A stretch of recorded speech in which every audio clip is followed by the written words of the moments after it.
La msingi sana leo tuanze katika Yohana 2 mstari ule wa 19 hadi 21. Wangapi tuko pale? Nasoma. Soma msomaji wetu mistari mitatu, 19 hadi 21. Yohana sura ile ya 2 mstari wa 19 mpaka 21, neno la Mungu linasema, Yesu akajibu akawaambia, livunjeni hekalu hili, nami katika siku 3 nitalisimamisha. Basi Wayahudi wakasema, hekalu hili lilijengwa katika muda wa miaka 46, nawe utalisimamisha katika siku 3? Lakini yeye alinena habari za hekalu la mwili wake. Naomba tusome ule mstari wa 21 kama una Biblia yako, watu wote 1, 2, 3. Lakini yeye alinena habari za hekalu la mwili wake. Turudie tena. Lakini yeye alinena habari za hekalu la mwili wake. Bwana Yesu apewe sifa.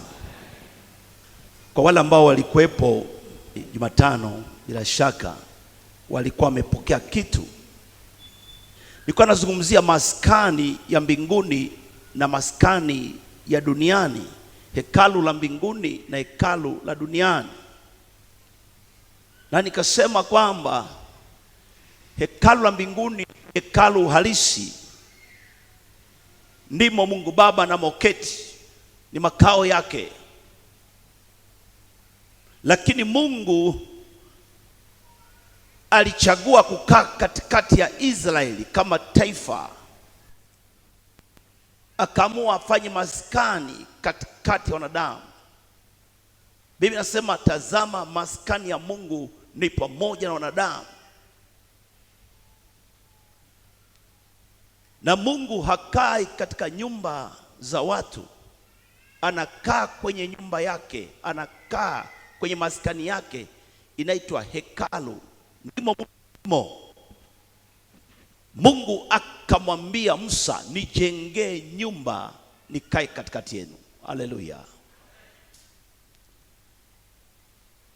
Ukisoma Kutoka 25:30 na kuendelea mpaka 40 kule, utaona Musa anachukua maelekezo kujenga hema jangwani, sawa na vile Mungu alivyomwelekeza.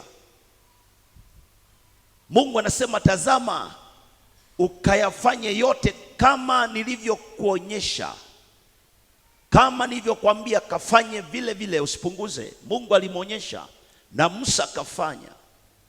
Alipofanya, Mungu akakaa katikati ya Israeli kwenye hekalu, kwenye hema. Sasa maana hekalu limekuja mbele, kwenye hema ya kukutania, akakaa pale na akaweka utaratibu kuwe na mahali patakatifu pa patakatifu anapokaa Mungu.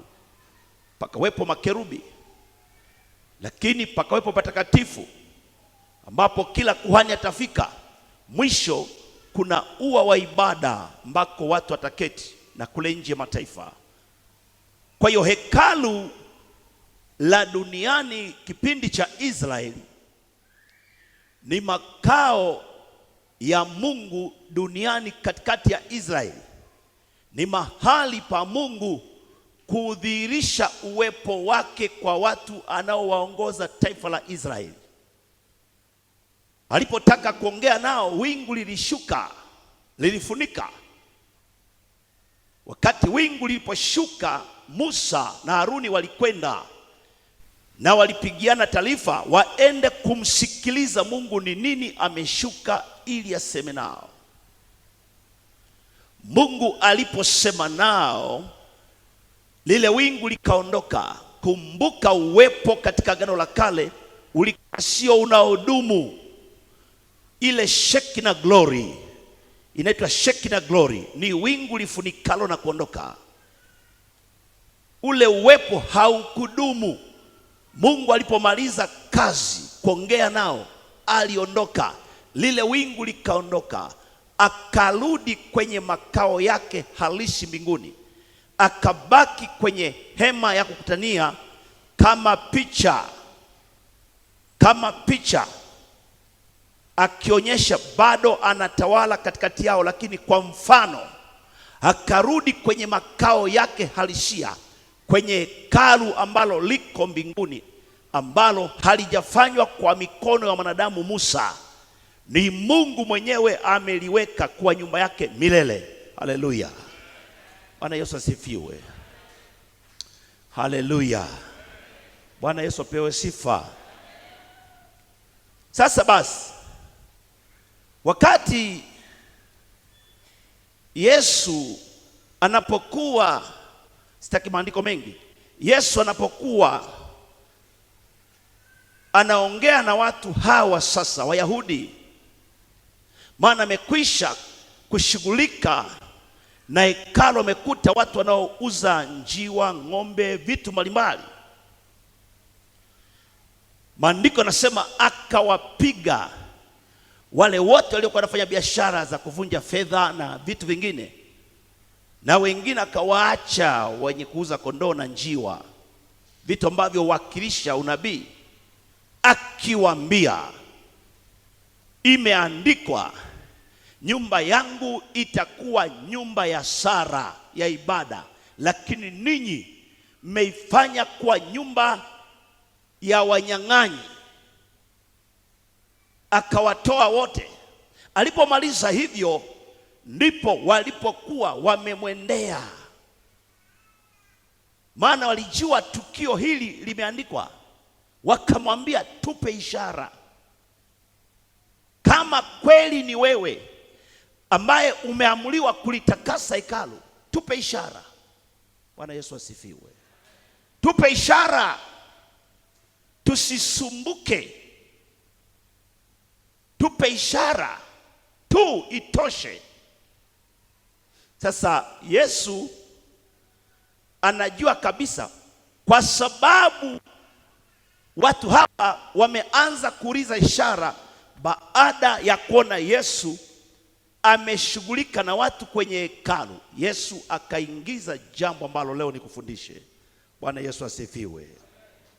Ndipo anawaambia, livunjeni hekalu hili waliokuwa nalo sasa la Sulemani hilo, nami katika siku 3 nitalisimamisha, ama nitalijenga. Wakashangaa kwa sababu hilo hekalu limejengwa miaka 46. Yesu anawaambia walivunje hekalu hilo, jengo, yeye atalijenga ndani ya siku 3. Anataka kuwaonyesha maana kamili ya hekalu ambalo Mungu amelitaka. Anataka kuwaonyesha hekalu kamili ambalo laweza kuleta majibu kwa watu wote waabuduo. Bwana Yesu asifiwe. Maana hekalu la kwanza la Sulemani, ama hema, chochote ambacho kilikuwepo duniani ambacho Mungu alisema wamjengee, hekalu liliwakilisha uwepo wa Mungu, mahali ambapo Mungu atakutana na watu, kushughulika nao, kuwasaidia katika mambo ya udhaifu wao. Ni mahali pa uwepo wa Mungu ambapo watu watakwenda kupeleka mahitaji yao, hasa wakiwa wamekosea, mahali pa kusamehewa dhambi, mahali pa kupeleka sadaka zao kwa ajili ya ondoleo la dhambi, ama sadaka zamani. Kama taifa watakwenda, kama mtu mmoja watakwenda. Kwa hiyo hekalu liliwakilisha mahali pa watu kukutana na Mungu kwa ajili ya mapatano, for reconciliation, kwa ajili ya kupatana na Mungu kama wamekosea. Haleluya. Na kwa sababu hekalu hilo waliolijenga halikuwa na ukamilifu, maana hata waliokuwa wanalisimamia walikuwa sio wakamilifu. Ni makuhani ambao wanazuiliwa, moja na kifo, 2 nao ni watenda dhambi. Kwa hiyo wanapotaka kushughulika na dhambi, ama waende wao watoe sadaka ya dhambi watakaswe, ndipo watakase watu. Watu waliishi katika dhambi, dhambi zilijirudia maishani mwao. Hekalu halikuwa na nguvu ya kumfanya mtu awe na uwezo wa kutokurudi tena. Lilimpa nafasi tu ya kwenda na sadaka kila wakati, hata kama ni leo na kesho atapeleka tena, amekosea atapeleka kesho sadaka, atasamehewa. Mungu aliishi nao hivyo. Halikuwa na majibu. Hekalu la duniani kipindi cha Agano la Kale halikuwa na majibu. Mwisho limeharibika sana na ibada imekufa. Mwisho imefika na ibada imekufa. Kinachoendelea ni watu sasa kuanza kufanyia biashara ndani ya hekalu hilo. Wanaanza kufanyia biashara, wamefika mbali, wameharibika sasa, wanafanya biashara ndani ya hekalu. Yesu amewakuta kwenye hatua hiyo. Anapowapiga, amefika akagundua hakuna ibada. Kinachoendelea, jengo lipo, ibada haipo. Watu wanafanya kila biashara ambayo sio halali. Biashara iliyokuwa halali ilikuwa kwamba ni ile ya njiwa, ni ile ya kondoo. Lakini hata hivyo vilikuwa vinafanyika nje, liko eneo maalum. Nini maana yake? Ili mtu anahitaji toba, asiende mbali kuhangaika, achukue sadaka hapo jirani kwenye zizi kwa wauzaji, aende kwa kuhani. Wakahamisha kutoka kule, wakaingiza ndani kabisa. Yesu akaona sasa hii nyumba haikuwa kwa jambo hilo. Iliandaliwa kwa ibada na sadaka ambazo watu wangezitoa kule nje, ambazo hazikataliwi, lakini wameviingiza vyote humu ndani. Ni takataka, haifai hata kidogo. Wanapomtaka ishara Yesu, kwa sababu amewapiga wale na wanajua huyu ndiye ambaye ameandikiwa haya, wanataka ishara. Anawaambia livunjeni hekalu siku 3, ambalo anajua kabisa limejengwa muda mrefu. Nitalijenga kwa siku 3, lakini livunjeni sasa, siku 3 nalijenga. Anaanza kuhamisha, kuwatoa kwenye hekalu ambalo halina majibu, kuwaleta kwenye hekalu ambalo ni mwili wake, maisha yake. Anatabiri tayari kifo, kwamba yeye atavunjwa, atauawa, atavunjwa, lakini siku ya 3 atatokea akiwa na majibu, kama hekalu halisia kamili ambalo Mungu amelitoa mbinguni, amelishusha duniani kuwa mahali pa ibada. Bwana Yesu asifiwe. Anawaonyesha liko hekalu ambalo sasa linakwenda kuvunjwa siku 3, halafu litajengwa tena. Atakufa na atafufuka. Baada ya hapo, sadaka itakuwa imekamilika na kila mwabudu atakuwa na nafasi ya kufanya ibada yenye maana. Wao hawakuelewa kitu gani ambacho Yesu anaongea, lakini Mungu alikuwa anajua anachokifanya katikati ya wanadamu. Bwana Yesu asifiwe. Sasa ukisoma Waebrania sura ya 9 mstari wa 9, Waebrania 9:9 mstari 1 tu, neno la Mungu linasema, ambayo ndiyo mfano wa wakati huu uliopo sasa. Wakati huo sadaka na dhabihu zinatolewa zisizoweza kwa jinsi ya dhambi kumkamilisha mtu aabuduye. Soma tena. Ambayo ndiyo mfano wa wakati huu uliopo sasa. Wakati huo sadaka na dhabihu zinatolewa zisizoweza kwa jinsi ya dhambi kumkamilisha mtu aabuduye. Anasema sadaka zinatolewa katika hekalu ambalo liko duniani, lakini zile sadaka hazina uwezo wa kumkamilisha mtu anayetaka msamaha. Anaweza kapeleka chochote, lakini akitoka bado hajakamilika, bado ni mhitaji. Bwana Yesu apewe sifa. Bado hajatoshelezwa. Mstari wa 8 anasemaje? Mstari wa 8 pale juu. Mstari wa 8 anasema, Roho Mtakatifu akionyesha neno hili, ya kwamba njia ya kupaingia patakatifu ilikuwa haijadhihirishwa bado, hapo hema ya kwanza ilipokuwa ingali ikisimama. Njia ya kupaendea patakatifu, Roho Mtakatifu akawa anashuhudia kwamba kuna kitu hakijakamilika, kwa sababu sadaka zinatolewa, watu wanakwenda na sadaka, lakini hawakamilishi kwa zile sadaka. Dhambi zao zinakaa, zinafunikwa, wanabaki wakosaji, wenye hatia. Ni kwenye hekalu lakini, ila hakuna ukamilifu. Sasa Yesu anasema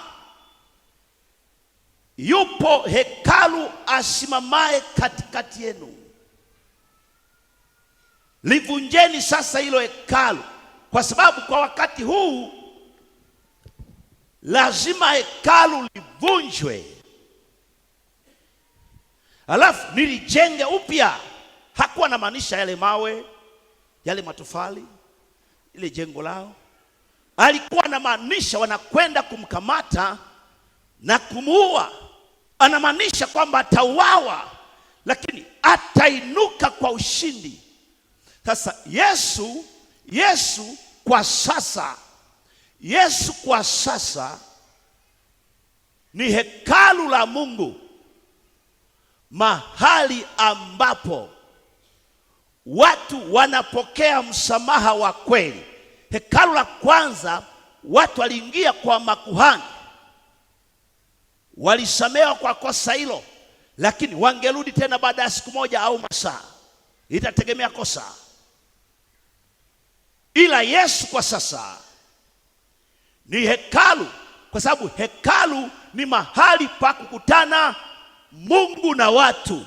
Hekalu ni mahali Mungu anapateua pa kukutana na watu wake. Bwana Yesu asifiwe.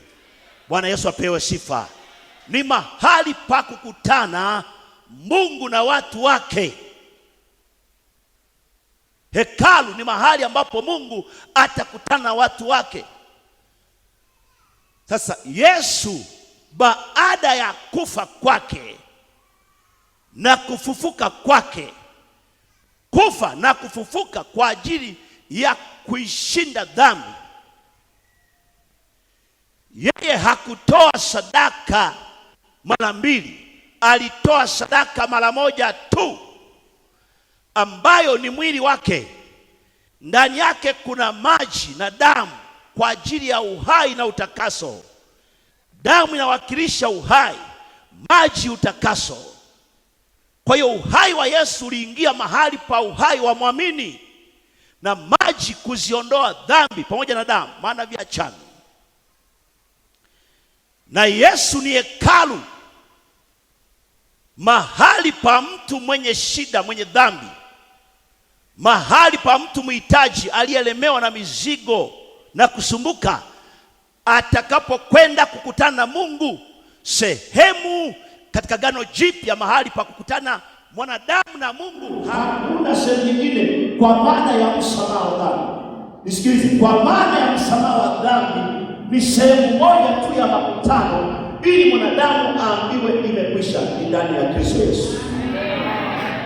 Hakuelewa kuka kwa namna hiyo. Mahali pekee, hekalu pekee ambalo ndio hekalu kamili, mahali pa mtu kwenda akapokea msamaha, ni ndani ya Kristo Yesu.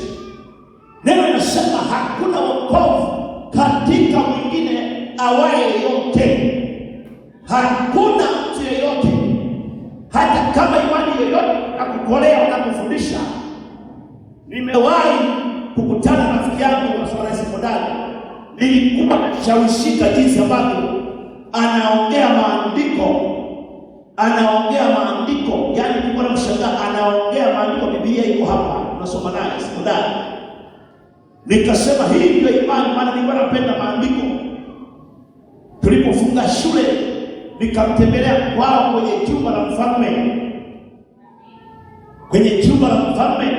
nikaenda wanaposalia kule, nataka kupata uwezo wa kujua maandiko. Nilipokwenda kwake kule, niliongea naye, aliniambia mambo mengi sana.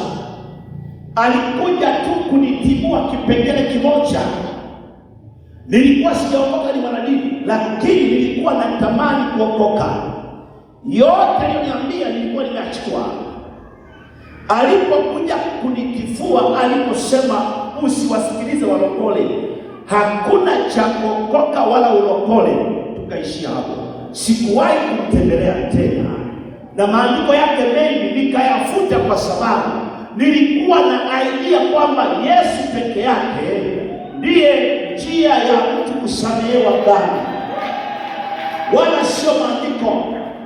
Sadaka kamilifu ni Yesu peke yake. Pamoja na maandiko mengi yaliyoelewesha, nilikosa kuendelea kusikiliza. Tulimaliza kwa amani, lakini alinifuata mpaka nyumbani, kumwambia niko busy. Niliona nimekosa njia, bado nahitaji majibu. Nimsikie mtu anayesema kuna kuokoka. Huyo sitahitaji maandiko mengi, ila aniambie Yesu ndiye njia pekee ya kuona Mungu. Bwana Yesu asifiwe. Haleluya. Kwa hiyo njia, hekalu pekee. Yesu anajiita hekalu kwa sababu ndipo ambapo Mungu amekutana na sisi, kama walivyokuwa wale wa Agano la Kale wakikutana makuhani kwenye hekalu. Sasa hekalu ambalo limeshuka ni Yesu mwili wake, na yeye ndiye kuhani, ni hekalu, na ni kuhani mwenyewe anayepokea sadaka na anayetoa sadaka. Sasa kwa habari ya ukombozi, kwa habari ya wokovu, sisi hatujawa na sadaka yote. Kwa habari ya ukombozi, yeye ni kuhani, yeye ni hekalu anayokutana naye, lakini maisha yake na uhai wake ni sadaka ya kutupatanisha sisi na Mungu. Neno linasema hatujaokolewa kwa vitu vya thamani kama fedha ama dhahabu. Tunaokolewa kwa maisha ya Yesu Kristo, kwa damu yake ya thamani, kwa uhai wake. Mungu amekusudia, akakubali Yesu avunjwe kama hekalu, akapata mateso, akafufuka kwa ushindi ili sisi tuwe washindi. Mungu akaamua afanye ibada duniani, maana amewatembelea Agano la Kale lote, watu wameshindwa kubadilika. Ameshuka kama roho wingu, mara kadhaa akisema nao kwa kishindo, kwa moto, hawajaelewa. Mungu akaamua yeye roho aje duniani achukue mwili. Mungu akavaa mwili ili aupate ushindi atakao tupa sisi tuwe washindi. Akaushinda mwili wetu kwa roho yake, maana mwili ulionekana hauwezi kabisa kushinda Roho Mtakatifu. Mstari wa 8 akionyesha kwamba njia ya kupeleka mtakatifu haijadhihirishwa bado. Mungu akaja aliye roho, akazaliwa kwa njia ya roho, kwa mwanadamu, akaishinda dhambi ndani ya mwili wa mwanadamu, maana alikuwa mwanadamu halisi, akaushinda roho yake. Bwana Yesu asifiwe. Roho yake, Mungu Roho akaamua kuishughulikia dhambi ndani ya mwili wa mwanadamu iliyoshindikana, inamletea mauti. Wakorintho anasema, kuwapi mauti kushinda kwako? Maana nguvu ya mauti ni dhambi, lakini atukuzwe Yesu Kristo ambaye kushinda. Kwa hiyo dhambi na mauti havina nguvu kwa mtu aliyeokoka. Dhambi na mauti havina nguvu kwa mtu aliyeokoka, kwa sababu Mungu aliye Roho ameshuka, ameingia katika mwili na kuishinda dhambi iliyomtawala mwanadamu miaka mingi. Kwa hiyo tunayaweza mambo yote katika yeye atutiaye nguvu, na sio kuwezekana kwa wanadamu. Wanasema hauwezekani kushinda dhambi, hayo ni ya Bwana, lakini sisi tunashinda na zaidi ya kushinda kwa Bwana wetu Yesu Kristo, kwake yeye aliyetupenda. Ushindi wake ni roho yake iliyoingia katika mwili ili kuleta ushindi. Huu ushindi sio wa kwako, ni Mungu amejitwalia ushindi baada ya kuona tunashindwa. Hatuwezi kushindwa tena, kwa sababu ushindi huu sio wa kwetu. Yupo aliyeshinda katika mambo yote. Haleluya, Bwana Yesu asifiwe. Kwa hiyo Yesu akashinda. Ndio maana pale mwisho anasema imekwisha. Kilichowatesa wanadamu kimekwisha. Ulipotaka kuokoka, ulimkubali Yesu kwa Bwana wako. Manake ulikwenda hekaluni bila sadaka, ulikwenda hekaluni, alafu Yesu akatoa sadaka yake mara moja, na Mungu ameikubali hiyo. Kwa wote wamwendeao Mungu Baba wanapewa msamaha wa dhambi. Ndio maana sema nitalijenga hekalu siku tatu. Hilo la kwenda, watu watakuwa na majibu, watakuja majambazi, wataondoka ni watakatifu.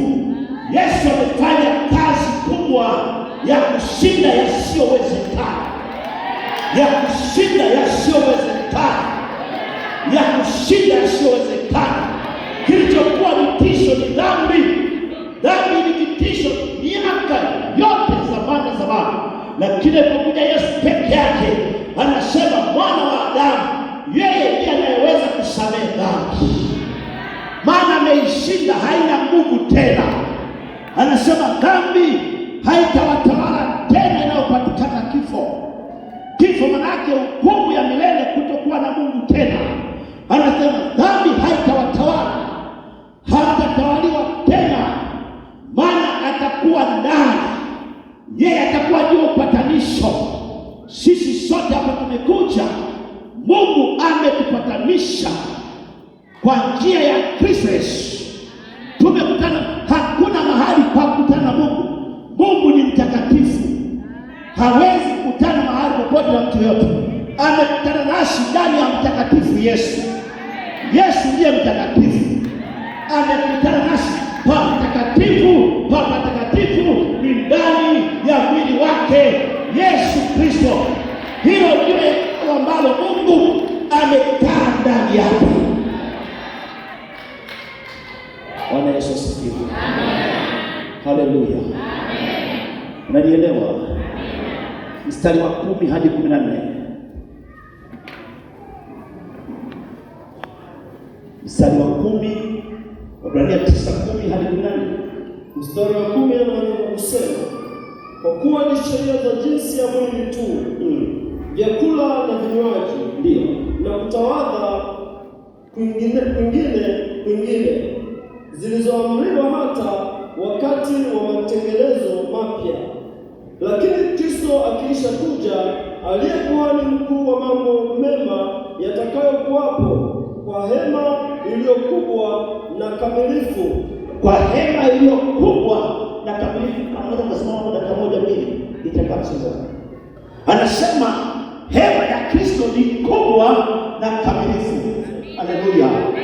Kwa sababu lile hema ambalo lilikuwa Agano la Kale ilikuwa ni nyumba patakatifu, patakatifu, patakatifu, patakatifu.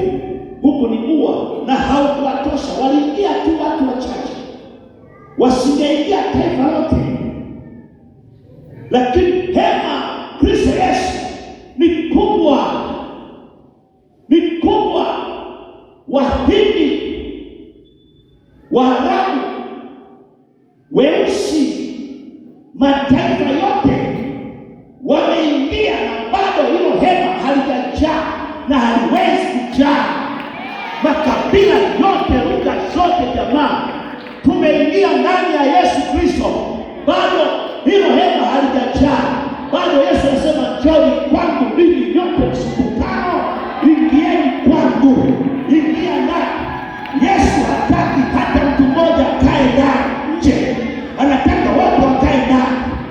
Kama kwanza watu walikaa ndani, nje ilijaa, lakini Yesu hajaruhusu yeyote anayemwamini kukaa nje. Anasema, kaeni ndani yangu nami ndani yenu. Kwa hiyo mataifa yote, makabila yote, na sisi sote hapa hatuko nje. Nafasi bado ipo ndani ya Yesu Kristo, nafasi ipo. Na hata kama kuna mtu hajaokoka leo hii, nafasi ipo. Nafasi ipo, sio ya kusimama, ya kukaa kabisa. Kaeni ndani yangu, sio simama. Ukiingia ndani ya Yesu napata siti. Naongea na watu sasa, naongea na wewe. Ukiingia ndani ya Yesu napata siti na unapata raha. Anasema, nanyi mtapata raha. Hakuna misukosuko, hakuna naye kudai, hakuna konda, hakuna mtu kukwambia sisi nauli. Hapana, ukiingia ndani umelipiwa deni. Kila kitu umelipiwa, nauli umelipiwa, siti. Egemea, lala. Tunalala salama nyumbani kwetu, tunasafiri salama kwa sababu tuko ndani ya Yesu Kristo ambaye ni makao ya kutosha. Ukitoka ndani ya Yesu umekwisha.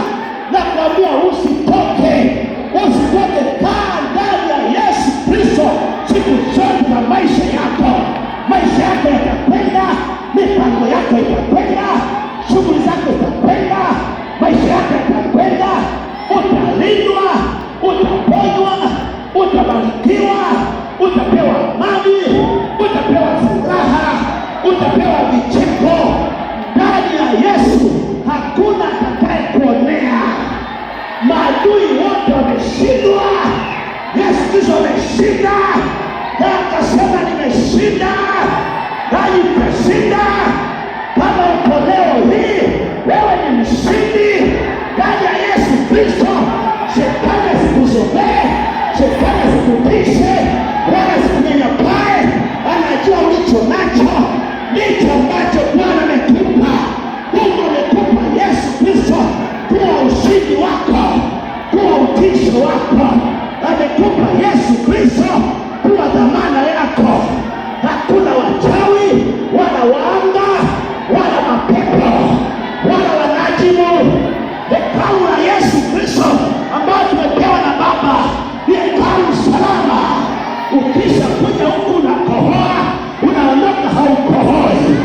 Umekuja huku na miwasho, unaondoka bila miwasho. Umekuja huku na ukurutu, Yesu anatakasa roho na mwili. Ayaya, Yesu ndiye majibu yako. Shikilia Yesu, kamba na Yesu, jiani tembea kwa mikono, kwa sababu aliye upande wako ni mkubwa. Nami naona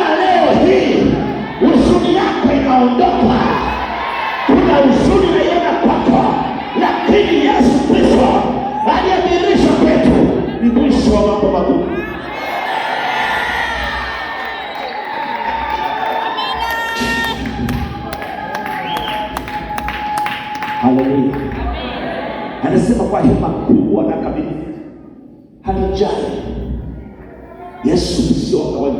Haleluya. Mungu akupe nafasi ya kukaa siku hili. Tafakari kilichotokea.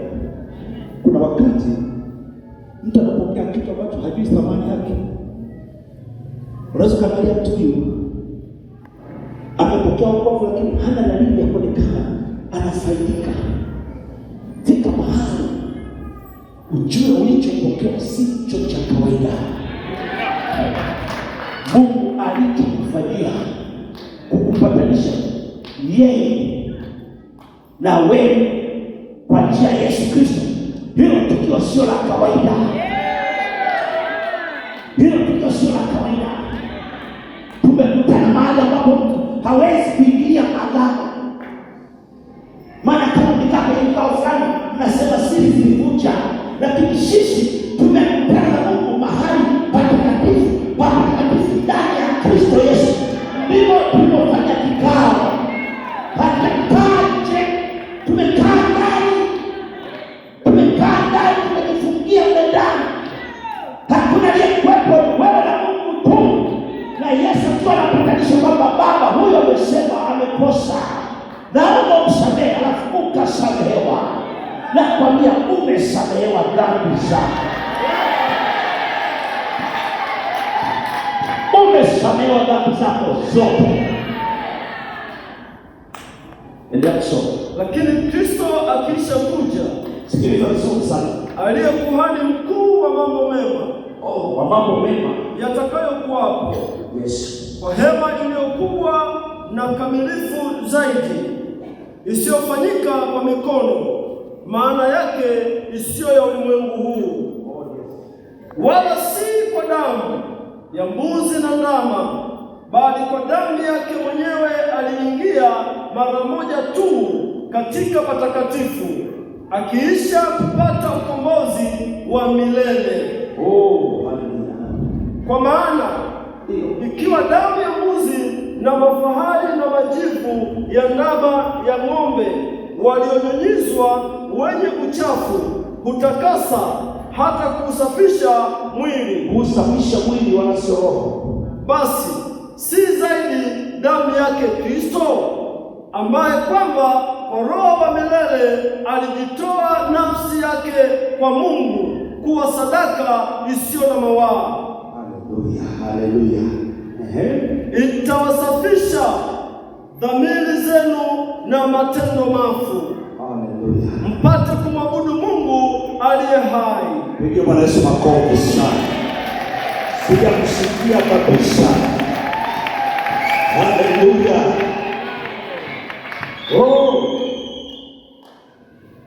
Sasa kuna kitu ambacho kiangalia sana. Yesu Kristo ni hekalu kama nilivyosema,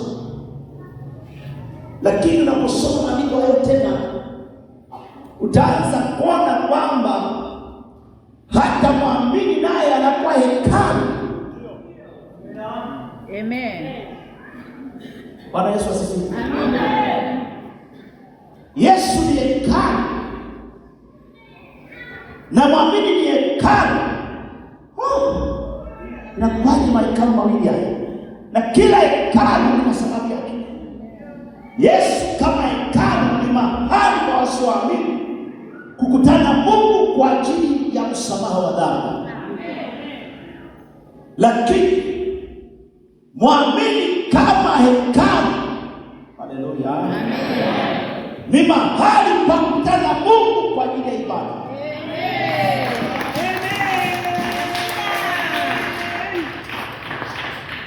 Tukisha kusamehewa dhambi, haleluya, tukisha kusamehewa dhambi kwenye hekalu ambalo ni mwili wa Kristo Yesu, anasema mtakaa ndani yangu nanyi ndani yenu. Hivyo vitu viwili vinafanyika. Mtakaa ndani yangu kwenye msamaha wa dhambi, tunakuwa ndani yake kusamehe, lakini yeye ndani yetu ni ibada, ni ibada. Haleluya, haleluya. Unanielewa? Na kama kila hekalu lazima Kila hekalu lina kuhani, lazima awe na sadaka. Yesu ni kuhani na ni hekalu, ametoa sadaka, tunasamehewa na muamini naye.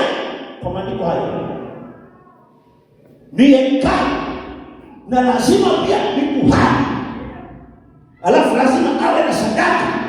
Kila hekalu lazima kuwepo kuhani, sadaka. Unanielewa? Kwa sisi tunaitwa uzao wa kikuhani, tunaitwa uzao wa kikuhani. Warumi 12:1 utaona kitu ambacho cha msingi sana pale. Sasa sisi, narudia kusema, ni hekalu, kwa maana kwamba ndipo mahali ambapo Mungu anafanya ibada na sisi. Mungu hafanyi ibada na sisi ndani ya mwili wa Kristo Yesu, anafanya ndani ya Kristo Yesu msamaha na utakaso. Tukisha kutakaswa, Mungu hukaa ndani yetu katika utakatifu kama hekalu ndani ya mtu mmoja mmoja, na mambo ya kikuhani yaliyofanyika zamani yanaendelea ndani ya mwamini huyu. Taratibu hazibadiliki, ila kwa sasa azitendaye kazi kwenye hekalu ambalo ni Yesu Kristo mwili wake, na hekalu ambalo mwamini ni Roho Mtakatifu kukamilisha. Haleluya. Soma hapo Warumi sura ya 12 mstari wa kwanza unasema, ndio basi ndugu zangu, na wasihi kwa huruma zake Mungu, itoeni miili yenu iwe dhabihu iliyo hai. Itoeni miili yenu, kwa sababu katika kila hekalu kuna sadaka. Dhabihu ni sadaka. Ndani ya hekalu Yesu Kristo mwili wake, dhabihu ni maisha yake, ni uhai wake, ni damu yake. Sasa kama sisi tuliokoka kama hekalu, hii ndio sadaka. Sasa hii ndio dhabihu. Itoeni miili yenu kuwa dhabihu iliyo hai, kwa maana tumekufa, tumefufuka Mungu pamoja nani. Anasema dhabihu iliyo hai kwa sababu mtu akafa nini? Umeondoka. Ni dhabihu iliyo hai, sio wafu tena, maana ufu unaambatana na dhambi. Sasa dhambi haikutawala, kwa hiyo ni dhabihu iliyo hai. Anaongeza kwa Mungu pale mbele, takatifu, takatifu ya kumpendeza Mungu. Kumbuka zilikuwa sadaka ambazo zilikataliwa Agano la Kale. Wote wenye vilema, malaka, madoa walikataliwa, kwa sababu ile iliashiria vilema, manake ni kutokukamilika. Madoa na malaka manake ni maisha ya kubangaisha na sio kukamilika. Vilikataliwa, sio sadaka. Sasa toeni maisha kuwa sadaka iliyo hai, takatifu, ya kumpendeza Mungu, ndio ibada yenu yenye maana. Mbili, wala msifuatishe namna ya dunia hii. Mmetengwa, msifuatishe namna ya dunia hii. Hiyo ni watu wapya, ni viumbe vipya. Msifuatishe taratibu za dunia hii, hata kama ni nzuri kiasi cha biashara. Msifuatishe, bali mgeuzwe kwa kufanywa upya nia zenu. Renewing of your mind. Renewing of your mind, maana kubadilisha kabisa mtazamo wa kale usiwepo, uje mtazamo mpya wa kuona Kristo anatawala ndani yako. Mpate kujua hakika mapenzi ya Mungu yaliyo mema, ya kupendeza na ukamilifu. Pigie Bwana Yesu makofi ya kutosha. Pigie Bwana Yesu makofi ya kutosha kabisa. Ongeza makofi ya kutosha. Mapenzi ya Mungu yaliyo makamilifu, hakika na kupendeza. Haleluya. Kwa hiyo sasa, baada ya kuokoka, wewe ni hekalu, mahali ambapo Mungu anakutana na wewe kwa ibada. Sadaka yako ni maisha ya kumpendeza, kama alivyotoa sadaka za kukamilika ambazo Mungu ameziagiza Agano la Kale, na kama sadaka ya Yesu, yeye kama hekalu alivyotoa sadaka iliyompendeza Baba, na vivyo hivyo mwamini kama hekalu anatakiwa kuyatoa maisha yake yeye kumpendeza Mungu makamilifu. Ndiyo sadaka yenye manukato kwa wewe uliokoka, ni maisha ya kumpendeza Mungu kila siku, kila wakati, kila saa. Ndiyo sadaka yako yenye maana. Maisha yako kabla ya fungu la 10, kabla ya shukrani, kabla ya sadaka za nadhiri, kama kuhani na kama hekalu, mahali ambapo Mungu anakutana wewe ni kwenye moyo wako. Moyo wako ndio patakatifu pa patakatifu. Mungu sema katika roho yako. Mungu ameambatana na roho yako, ndio mahali pa ibada iliyokamilika. Mungu aliona zile dhambi za taifa au mataifa au wengi zinamsumbua, lakini kwa sasa nasema roho itendayo dhambi ndiyo tunakufa, wala si mwingine. Kwa sababu kwa wakati ule dhambi ya baba iliandama watoto hata vizazi vingi ndio ingekoma, lakini kwa wakati huu dhambi ya baba ni ya baba, ya mama ni ya mama, ya mtoto ni ya mtoto. Kila mtu atabeba mzigo wake mwenyewe.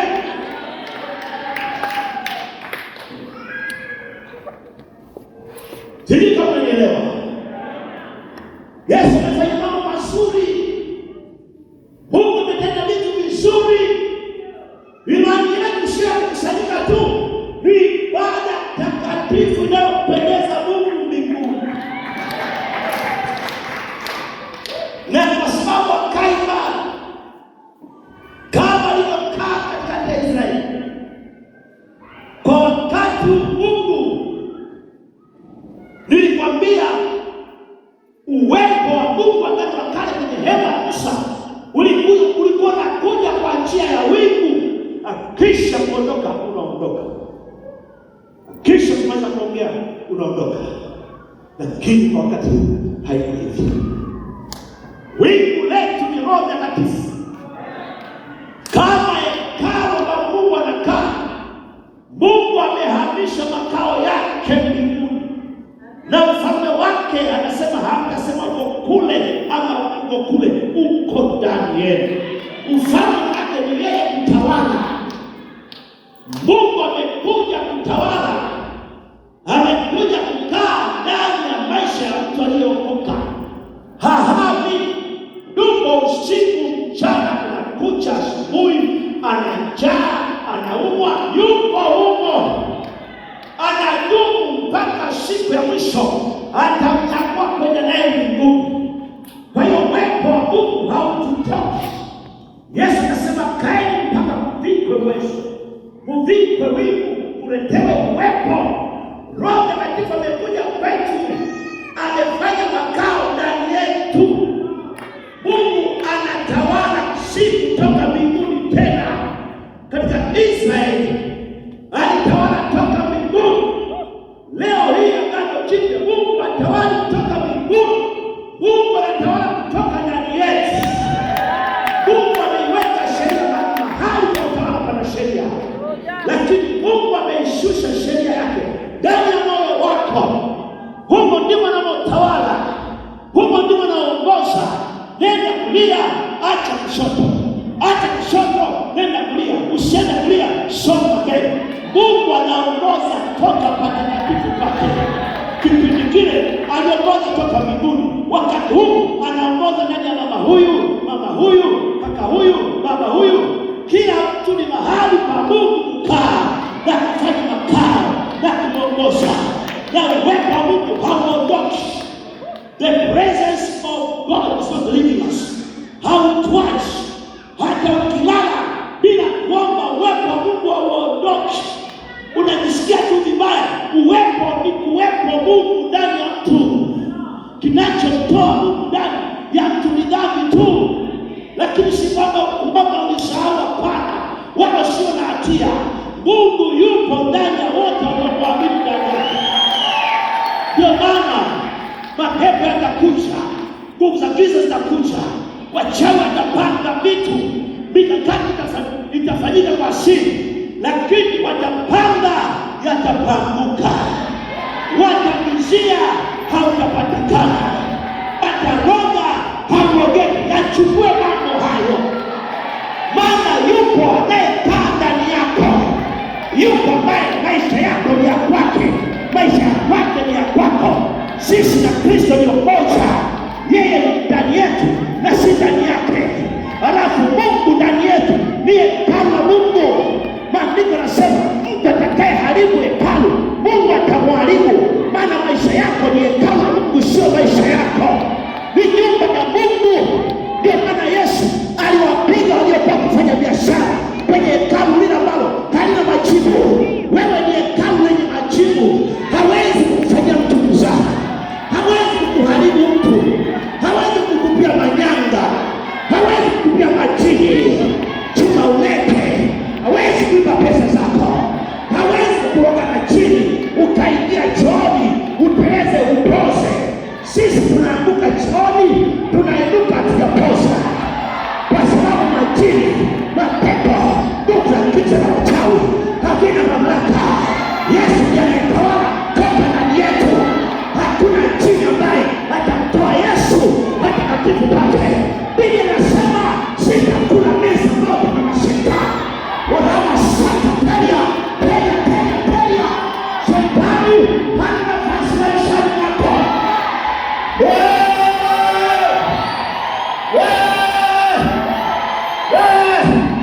Hana nafasi maishani mwako. Bwana anayetawala ni mkuu, anakaa ndani yako ni mkuu. Nataka nikwambie, ndani ya kifua chako yupo anayekaa, ni mfalme wa wafalme, ni Bwana wa mabwana, ni Mungu wa miungu, ni bosi wa mabosi. Anapotembea ndani yako, nchi inatikisika. Anapotembea ndani yako, mapepo yanatikisika. Anapotembea ndani yako, laana zinakimbia. Hakuna laana ya mababu wala mabibi wala laana ya wazee. Yesu ndiye baraka yetu.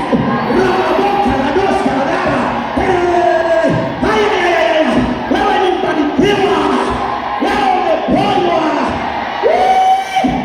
Haleluya! Piga kifua namna hii, sema mimi ndio mwenyewe.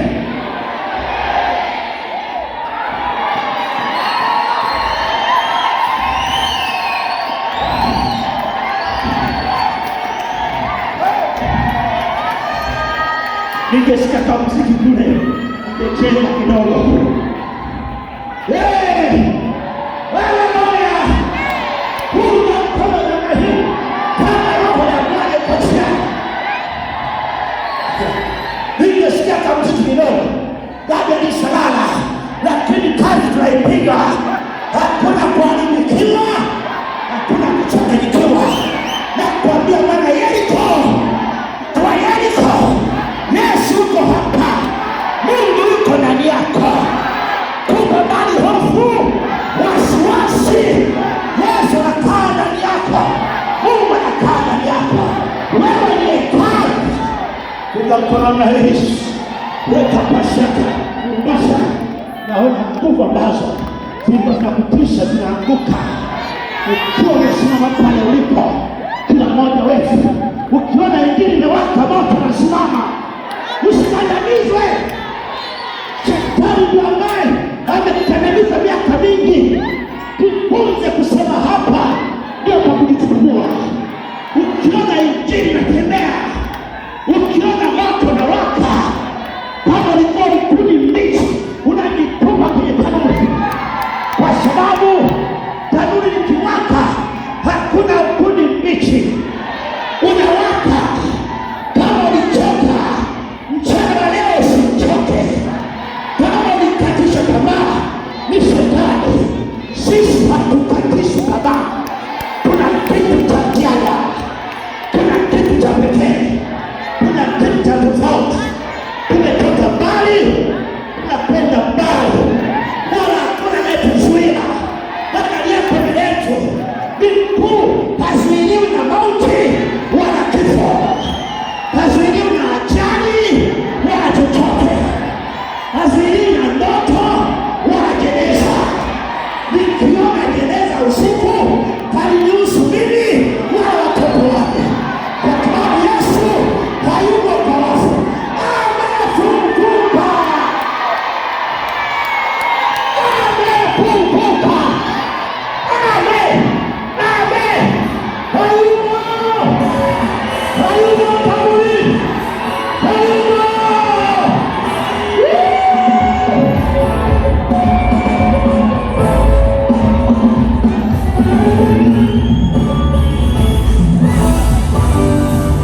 mama yangu hapo, ili anipe hela hii.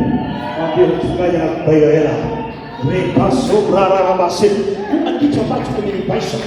Nimepitia mambo magumu tangu naanza huduma, lakini kimwona Yesu maishani mwangu na Jesus. Sina fiatuka. Unaweza kunikuta nina raha ya kukwaza tu. Yaani nikikumbuka Yesu ndani yangu, nitakukwaza tu kwa wale wanaokwazika. Nitakukwaza. Hata leo hii nimekukwaza mwingine ambaye hampendi haya.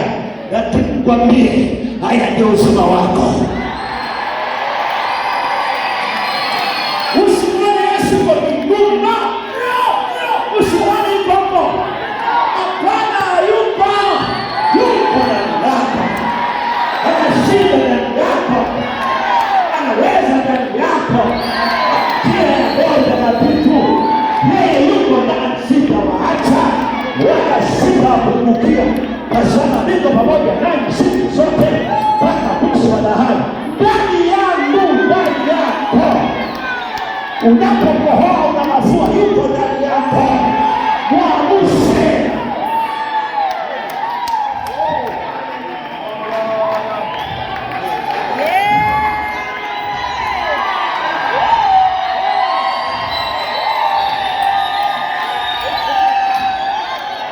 Siko rasmi nyingine. Nasikia raha yako. Natamani. Yaani raha hii. Kama umenuna utajiua.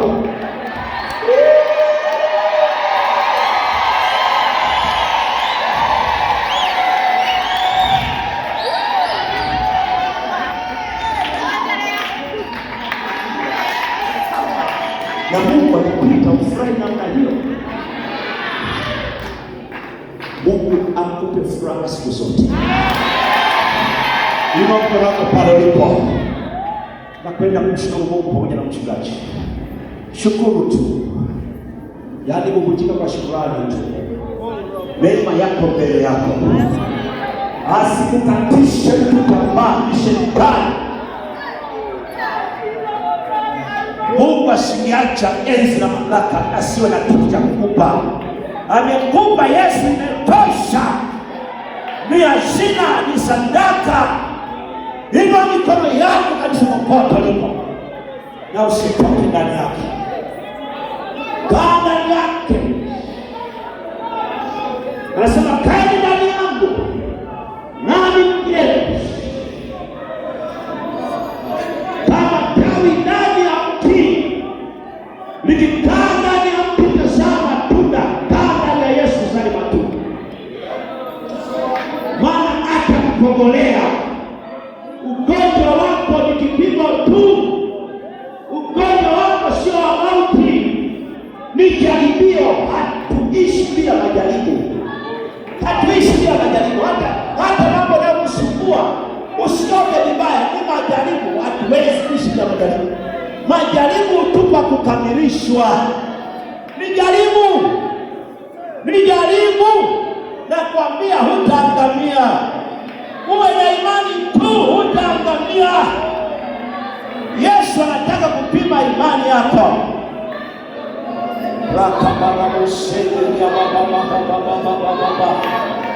Jaribu